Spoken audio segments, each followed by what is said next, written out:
From the campus of the University of Nebraska at Omaha, consider this with Kathy Wyatt, a program of issues and information behind today's news. A sense of fear grips this tight-knit community Bring your paperwork with you. Show your hands! after ICE raided this meatpacking plant in Omaha, Nebraska. The people united will never be defeated. Hundreds filling the sidewalks along L Street in South Omaha Tuesday afternoon, protesting an ICE raid of Glen Valley Foods. President Trump watched the parade from a special viewing stand south of the White House. The parade included more than 6,000 soldiers, more than 100 tanks and personnel carriers, and dozens of aircraft. Another one of our country's strengths was on display, the constitutional right to protest. Millions of people across big cities, small towns took to the streets to march against the Trump administration and to declare that America is no place for kings. Hi everyone, I'm Kathy Wyatt. Welcome to the 28th season and this week's edition of Consider This. Our topic, government actions and reactions. Joining us to talk more about it is Allison Hymas, managing attorney at Brown Immigration Law. She is also teaching immigration law at Creighton University. Next to her is Joe Berg. Joe is an organizer and volunteer coordinator for 50501 Omaha. Welcome to both of you, and thank you so much for being here. Thank you for having me. Allison, I want to start with you and your thoughts on the current political environment. It's strained. It really depends on who you interact with, though. I think different people would say different things. But the community that I work with as an immigration attorney is mostly scared. Okay. ICE, tell us what that is. ICE stands for Immigration Custom Enforcement. It is an enforcement branch of the Department of Homeland Security. It's been around since 2003. Okay.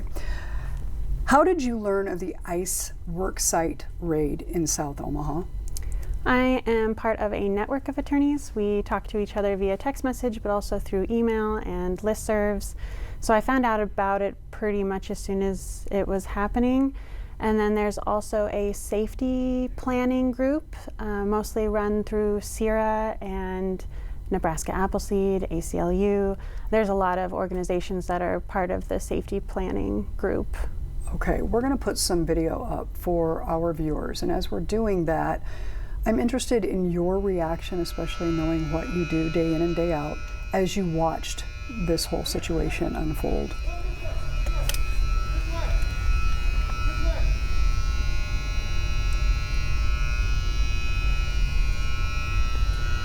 Mostly, my initial reaction is always empathy for the people involved. So I'm sure that there was an immense amount of fear in the facility during this moment, and uncertainty on if these people would be going home to their families.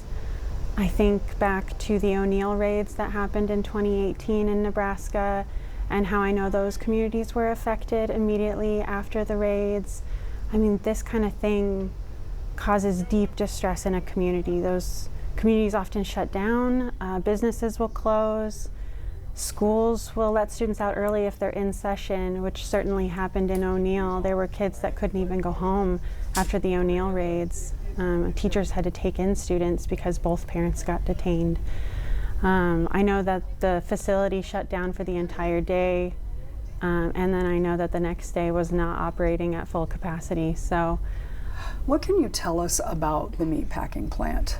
I mean, for those of us who've not been there, we're seeing these images, but what's the place really all about?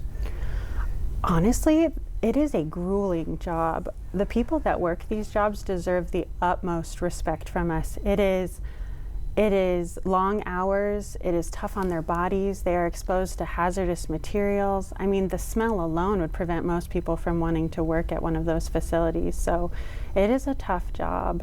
The day we are recording this program, June 17th, what is happening there now, days after all of this, right? So how are they reacting? What's happening there? So in the immediate aftermath, the days after the raid, they were only operating at a 20% capacity at the plant because not only was half of their workforce taken in the raid, but some of them didn't want to show up to work the next day out of fear. So we are recovering from that as a community. You know, the businesses that closed in the area are starting to open. Communities are starting to come together with GoFundMe pages for those family members that are affected, trying to retain legal counsel, trying to post bond so that they can be with their families again. Really, we're in recovery mode right now. I think this would be a really good time in the discussion to ask you a little bit more about what you do day in and day out. Maybe paint a picture of some of these faces for us in terms of who you're serving and why it's so important that we continue talking about this. Yeah, so I will be clear that I do corporate-based immigration at this point. So I represent institutions, but for 8 years I was a humanitarian-based immigration attorney, so I did help those people that we're talking about. And in moments like a raid, it is taking emergency phone calls, it is figuring out where they are detained, it is meeting with them as soon as possible, getting a bond hearing scheduled as soon as possible, preparing what to say, preparing arguments.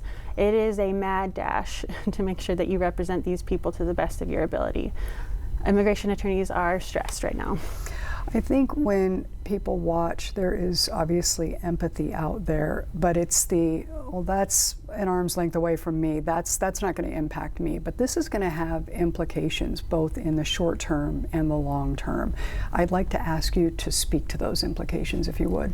Absolutely. So in the short term, we have the reeling community, we have the community that's trying to recover, we have people who are scared.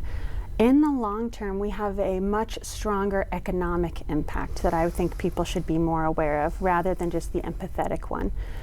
The economic impact is pretty severe. When you think about the type of people that work the grueling jobs that we've just described, the vast majority of those people are immigrants. So 80% of the crop handlers in the United States are immigrants.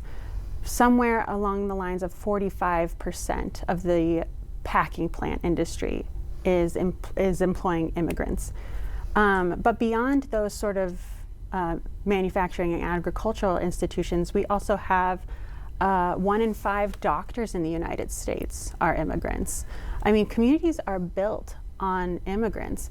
14% of rural doctors are immigrants. I mean, our rural communities very much rely on the immigrant population, and all it takes is looking at a case study from the Bush administration. In 2008, the Bush administration did an ICE raid on a small town in Iowa. And that town is still recovering. About 400 immigrants were detained at a packing plant, and that community was really impacted by that raid. We're talking schools not having students anymore. We're talking leases being up because people weren't paying their rent because they weren't there anymore. Grocery stores no longer having the revenues that they once did because there's no one shopping at them anymore. And so the economic impact is very heavy, especially on rural America. I have to ask you though, you're sitting around the table with folks who are like-minded, and this can be, I can't even imagine, frustrating, sad, I mean, just a lot of things. When you talk proposed solutions, so you're sitting around the table going, if they would only do, right? What are those discussions about? So when I talk about proposed solutions, I talk about the 40-year pause in any legislation that has been meaningful in immigration. I talk about how we seem to, as a country, repeat the same issues over and over again. I mean, the issues we're having right now with immigration, particularly coming from the southern border, is something that we had in the 1950s and in the 1980s. And the response was amnesty because our agriculture sector needed workers. President Reagan acknowledged that, created this program. I mean, we just keep repeating this instead of creating meaningful legislation that could change things for everyone, that could make it easier for immigrants that actually want to work and contribute to the community to do so with legal status. So if someone were to say to you right now, Allison, take the ball, suggest what we do and the steps that would need to be taken, right? So you and so many others are talking about history repeating itself, right? So how do we put, for lack of a better term, the kibosh on this, and we start to head in a direction that's going to be productive and beneficial to not just Nebraskans, but the country and beyond, right? Yeah, so it needs to be hit from multiple angles. Both the federal and the state legislatures, Congress would need to meet and come up with valuable solutions, and those solutions are things like eliminating the backlog in the immigration system. Right now we have foreign nationals who are waiting 20 years just to get their green card. We have people in the asylum system who won't have a hearing for 4 years. So eliminating the backlog, more immigration judges, more people at service centers. Right now we're seeing layoffs at service centers. We don't need layoffs. We need more people to be working and processing these cases. We need to eliminate the visa. There's a limit on how many visas can be issued every year. We either need to increase that or eliminate it completely, because if you're trying to come in on merit because you either have the experience or the degree or whatever skill is necessary, why have a wait then for that person if the needs are right now? We need to have an easier application process for these people. There's lots of things that could be done. Legalizing DACA residents. I mean, how long are we going to go through talking about Dreamers and DACA as citizens, residents, contributing to our community in meaningful ways, but we still don't have a path to citizenship for those people. But there's so many of them. The people that were here on TPS are working with work authorization. 500,000 of them just had it stripped. But for what reason? They want to be here, they want to contribute, they want to work. And I'm not alone in this. The Nebraska Chamber of Commerce has been working very closely with a coalition called the Nebraska Alliance for Thriving Communities, and they're talking about this on a grand scale, making sure that there's both federal and state legislation being drafted that can actually be considered by our elected officials. And the state legislation is things like making childcare more affordable, making housing more affordable, making our communities more inviting, things that get the workforce to want to come into our community, because the reality is that we have an aging workforce and not enough babies being born to fill that gap in the future, and we need to find solutions now for that. All right, I want to change gears for a minute here and put up another video for our viewers. Trump's military parade. Remind those watching again what the purpose, or what you understood the purpose for this to be. So it's my understanding that the parade is meant to honor the Army's 250th birthday and other military branches. There's some debate on whether or not it's actually also to honor the president's birthday, because it's falling on the same day. I actually don't have a problem with a parade. I mean, my husband is in the military and I'm part of a military family. My little brother was in the military and passed away actually as a military member. So I am all for honoring the troops. I'm absolutely for it. I just want to make sure that we're doing it for the right reason. I also think that we've not had a long history of having military parades, so it seems a little bit off color for us as a nation, but I don't know that I necessarily agree with people who say that it's only something dictators do, because I'm pretty sure Trump's inspiration came from Bastille Day, which was from France. So not a dictatorship. So I actually don't have a problem with it. Just as long as we're doing it for the right reasons. Jill, this would be a really good time to bring you in, right? No King protests. Tell us a little bit about how all of that came into play. Okay, so 50501 is 50 states, 50 capitals, one movement. It's grassroots nationally, located, all across the nation. Here in Nebraska, we have several chapters, and they're continuing to grow. No Kings was a nationwide mobilization, basically in all 50 states and an additional 20 countries, coming together in solidarity, rejecting authoritarianism, rejecting billionaire rule. And then the idea that one person, including President Trump, is above the people as a whole. Meanwhile, while he has his $100 million parade, millions of people are gathering across the country to stand up and say no kings. everyday Americans, average Joes like myself, stepping in, organizing, standing in solidarity with their communities.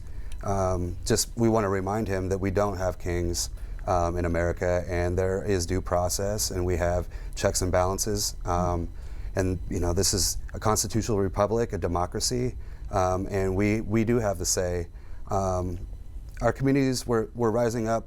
We're going to defend democracy. We are going to demand dignity, and we want to say enough to all of the many power grabs that are basically being disguised as patriotism.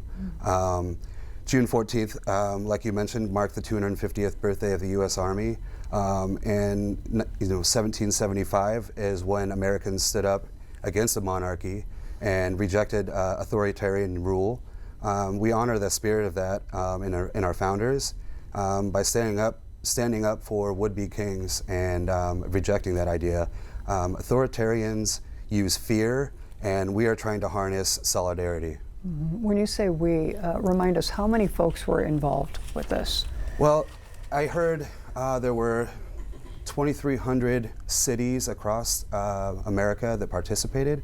The numbers that I've been seeing are just over 14 million people in total stood up on June 14th. And here, particularly in Nebraska, obviously a smaller population, we had, I think, 15,000 people or more as a whole.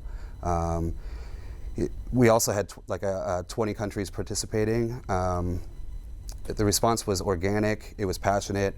It's been deeply rooted in frustration with the direction that the country is heading, I think.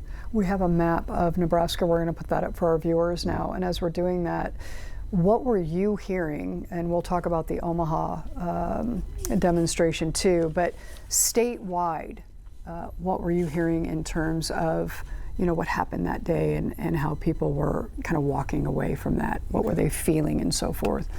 So what I've been hearing is they've been feeling hope and encouragement. They felt they were included and involved and empowered to use their voice, to stand up for what they believe in and stand up for their neighbors and friends in their communities. Because like Allison had said, people are afraid, and authoritarians use fear, and we want to use and harness solidarity together. 50501 initially started, from what I know, in Lincoln early this year, and just weeks after the first protest that I attended there in Lincoln at the Capitol, there was word that organizers were organizing here in Omaha for 50501 Omaha branch. It happened really quick, and it grew exponentially. And massive amounts of volunteers came out to stand with us. We're sharing resources, information, people with Lincoln groups, people in Columbus, Grand Island, Scotts Bluff. We're communicating, coordinating, trying to help them make their events successful because they are still growing too, even in the smallest towns. We're always continuing to seek the helpers and the people who want to be active and get involved. And some people might not be comfortable with that at first because, like, who am I? I don't know, what can I offer? But we want to support them and lift them up and show them that they can and they are important and they can be a part of this movement and they can cause change. And as more pop up across the country and more of these smaller towns and cities participate, we're encouraging protests being organized by just regular people, organizing mutual aid and donations for several charities and nonprofits and things like that too. We like to bring all those people together, empowering people to take action, and we will support them throughout Nebraska State and into Iowa, like we did just on Saturday. So what you're working feverishly behind the scenes on this. Did you, and I'm kind of sensing from your response, that maybe you had hoped for this big of a turnout, but maybe, I guess the question is, how do you prepare for something like this, especially somebody like you who's organizing and working behind the scenes? Right. It's a lot of work, and there are a lot of hands, and we like to say many hands make light work. So delegation is obviously it's a key part. So many meetings, so many planning committees, so many Zoom calls, so many ideas, all coming together, sitting down at the round table, and not everyone is agreeing completely with each other, but we come together for the common goals. And the common goals are, we reject violence. What we're trying to organize is powerful, it's disciplined protest, and it is with no chaos. For this specific event, we worked with so many different groups in Iowa and Nebraska. We had Indivisible Nebraska, Local Crow, Indivisible Iowa, Women's March, Like-Minded Friends of Omaha, Blue Dot of Omaha, 50501 Council Bluffs, 50501 Omaha, of course, and a lot more. So all of those groups and organizations sharing their resources and pulling them together, I mean, just from the last couple events that we had, you could really tell that we were growing positively, and it was becoming a little bit more fluid, learning from the last 2 events we held at Memorial Park and at Jean Leahy Mall. This one dwarfed those in any comparison. It's the amount of work is daunting, and it never stops, and then especially coming up to the final week, it's like a sprint to the finish line. People are running, just making sure all the things are crossed off the list. Coordination and cooperation between the groups. It was for me personally, it was a proud moment. You have to build all of those things together, but mostly you have to have trust. And that I think was what made Saturday as successful as it was. You have medic teams, and you have security details, and you have, we had family-friendly kid activities, DJs, staging, speakers, prepping the speakers, keeping it tied into the themes of No Kings. We had our MC, who is a local comedian with Backline Comedy. He did an awesome job, and it just, looking back in hindsight, it's almost awe-inspiring that we pulled it off as well as we did. We had no issues. Medics were busy all day. It was like 96 degrees. Security teams were working well to make sure that we didn't have any agitators. De-escalation tactics were deployed successfully. And all these things are important tools in activism. And I felt really pretty solid and really proud about how it ended up on Saturday. Where is it now that you're going to go from here? So we're already planning for next events. It's ongoing. It never stops. It just keeps folding into the next one. For me personally, the first couple days, obviously the day after was Father's Day, so it was resting, breathing. Celebrating with family, friends. I think I had a big fat ribeye steak dinner that night, and maybe a glass of whiskey. Just self-care when you're running so fast and furious is super important, because burnout rates of organizers and activists are high. So we want to make sure that our people are getting the proper care and proper rest, and that includes self-care. We're going to keep growing, and our efforts will be a large show of solidarity, and we're going to continue to encourage nonviolent, peaceful protests. It's the only way we can, effective way that we can keep moving forward. Giving people power to express their frustrations in like an organized and safe space is an important part. Especially growing in all of the numbers and continuing to push back and saying no to ICE and saying no to fascism and saying no to wannabe kings. We're just going to keep going with that. Allison, I understand that you did a presentation at one of these protests. What was your message, if you wouldn't mind sharing that with our viewers? The same message that I just shared with you, that immigrants are so important to our economy, they're so important to our community, Mostly the message I wanted to get across is that these are our people, that they are Americans, just as much American as you or me. So that was the message I shared. We have a couple minutes remaining, and I would like to give each of you the opportunity, especially we're talking about government actions and reactions today. Just some final thoughts for our viewers. So if you each want to take maybe a minute to just reach out. And Joe, maybe for you, you know you've gotten to where you wanted to be when, right? I mean, finish that for me. You know, the success of Saturday, the preparation and the precautions that we're taking, that to me tells me that we're on the right path for what we're trying to accomplish. There are a lot of ideas from a lot of different groups on how that would look. For us, these are our core missions. We condemn violence, just like the federal government's invasion in LA. They're not just attacking unarmed civilians, but they're shooting journalists and actual 50501 medics that are on these peaceful protests. And it just goes into Governor Pillen deploying National Guard troops into Omaha.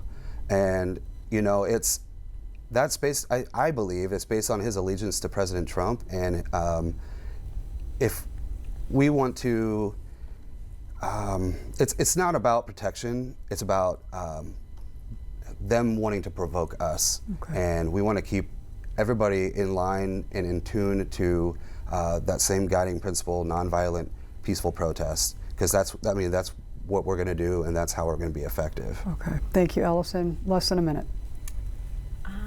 Really, I want to reach people who don't necessarily agree with me inherently.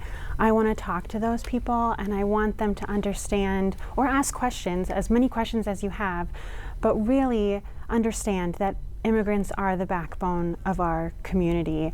And if you think that our immigration laws are flawed or are hurting our country in some way, the answer is not to massively deport people or harm communities. The answer is legislation. Right. So demand change from your representatives. That's what I hope people get from this. Thank you both so much for being here today, sharing your time and expertise, your stories, and just your insight. We appreciate that very much, and best wishes moving forward. Thank you. Yeah, you bet. Thanks to our students who are working so hard behind the scenes, and of course all of you for watching. We'll see you next week.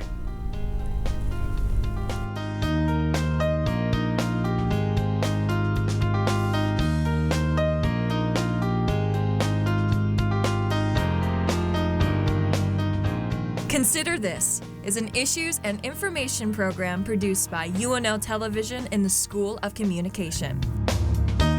More information and program archives can be found at nebraskapublicmedia.org/considerthis. If you'd like to share your comments about this program, call the UNO School of Communication at 402-554-2600 during regular business hours, or send an email to cwyatt@unomaha.edu.